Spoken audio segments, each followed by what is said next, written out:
Hi everyone, my name is John. I'm a subsea and geotechnical engineer. I've got so many questions on my channel regarding offshore platforms, and today I've selected this topic. So we're going to be talking about offshore platforms, their application and their adaptability. Okay, we've got various offshore platforms ranging from jackups, jackets, drill ships, semi-submersibles, compliant towers, a lot of them. But all these structures are categorized into two major groups, ranging from the drilling structures and the production platform. So we've got the drilling structures and we've got the production platform. Generally, when during the activity offshore activities, we do drilling first. After we finish drilling, they will begin to produce. So from our list here, we've got the jacket structure as the first. Just like the name suggests, the jacket structure is a jacket in itself. So first of all, I would like to tell us why we select a type of platform for a particular environment. Now, the consideration for selecting a platform ranges from the sea state, the environment, the cost, the water depth, which is the most important of all these, the safety reasons, and the operator itself. Okay, now we've got the jackup structure, like I was saying. The jackup structure is a jacket-like, object from the seafloor, just like the picture on the screen, starting from the seafloor down to the top side. So we got the jacket structure constructed onshore and towed on a barge to the seabed, to the site's location. Now, if you look at the picture on the screen, you will see the jacket structure on the barge being towed to site location. Now, that is the jacket structure, and the jacket structure is usually used in deep waters for about 90 meters to 450 meters. The jacket structure is made of metal legs, and just like the name suggests, it could be lowered or raised when it's about to move to a new location. Now take a look at this. The jackup rather, is a lattice work platform made of metal legs. Now on reaching the location, or the desired location, the legs will be jacked down or towed down until it gets to the seafloor, where the soil is hard enough to withstand and act as a foundation. Now you can see from the picture on the screen, from the left to the right, you could see the jackup structure being towed by a towing vessel to a new location. Now we have the drill ship. The drill ship is very similar to the FPSO, but the difference is that the drill ship is designed specifically for drilling. So we've got on the drill ship the drilling equipment and a derrick and other drilling tools here, and the accommodation area as well. The drill ship has the capacity to operate in water as deep as 3,000 meter depth, which is a big deal. Now, after the drill ship, apart from the drill ship, okay, we've also got examples of the drill ship here, different examples of the drill ship, and we've got the semi-submersible. The semi-submersible is a very good and operable platform used in waters that are very turbulent. Now, the semi-submersible, like you can see on the screen, has got the hull, the columns, and the top side. The top side where the operations is being undertaken, and the columns to provide support and stability as well. Okay, we've got the semi-submersible here. You can see it's designed to withstand significant wave height. So places like in the North Sea, where the wave is very turbulent, the semi-submersible is an ideal platform for such places. Okay, we've got the swan barges. Swan barges are not mostly used these days. The technology is gradually phasing away, but nevertheless, the swan barges are used for very shallow regions. Now, if you look at the picture here, you can see the derrick barge in Colombia, the swan barge in a very shallow area or a swampy area.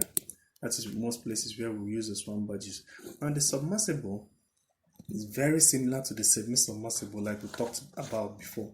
The difference between the submersible and the semi is that the submersible is submerged in the water, so it sits on the seabed, while the semi-submersible does not sit on the seabed. The semi-submersible floats and is being held in position with mooring chains, and while the submersible sits on the seabed and have this support on the seabed. Now we've got the compact rigs and the tenders. These are compact models that are being installed on top of a platform. So you actually need a platform to use this, but this could be used in any sea state. Now, outside the drilling structures, we now have the production platforms. Now, production platforms are all platforms that could be used for production.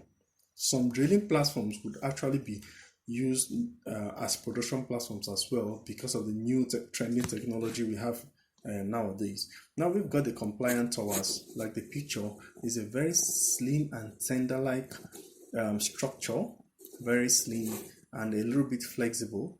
The compliant towers have its uniqueness because it's narrow and flexible and can withstand withstand forces, lateral forces. It could bend and come back to its position without failing. So the compliant tower can operate in water depths as deep as 300 to 900 meter depth. Now we've got the tension leg platform.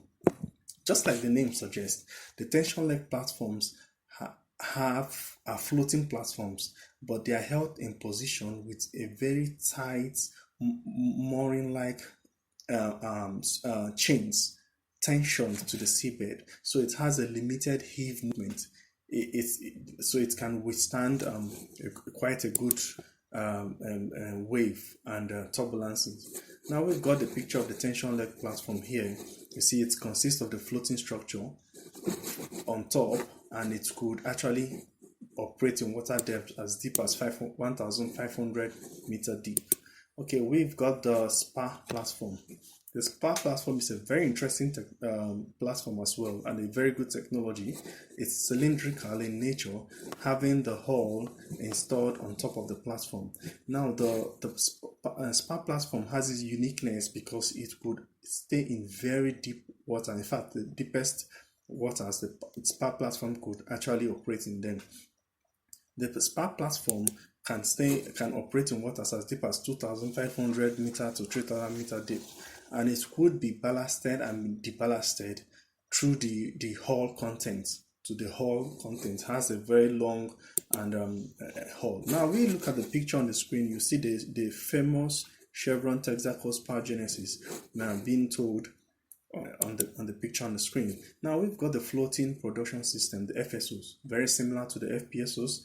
But the only difference between an FPSO and a FSO is that the FSO does not produce while the FPSO actually produces. Now we've got the subsea systems. Now subsea systems are any system that is being installed mostly on the seabed to perform production purposes. So we've got the different kinds of templates, plates, wellhead, different kinds of production systems sitting on the seabed. So we categorize these structures as subsea systems. So they are not actually, even though they could produce at some times, you need to connect a riser from a subsea system up to a storage facility on site.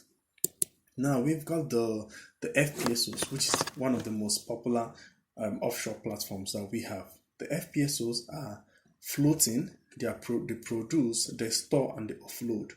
So they could float, they could produce, they could store the produced oil and gas, and they could offload them into a shuttle tanker after some time. Now we have typical examples of FPSOs here. We have the FPSOs Bonga, then we have the FPSOs Regina on the bottom right.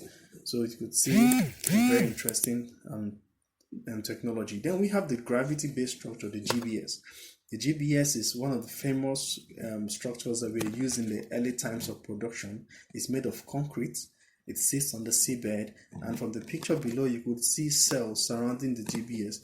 These cells actually, some of them are storage cells, while some of them are filtration cells as well. So we had the 3 columns. Most GBS are actually some of them are storage cells, while some of them are filtration cells as well. So we had the 3 columns.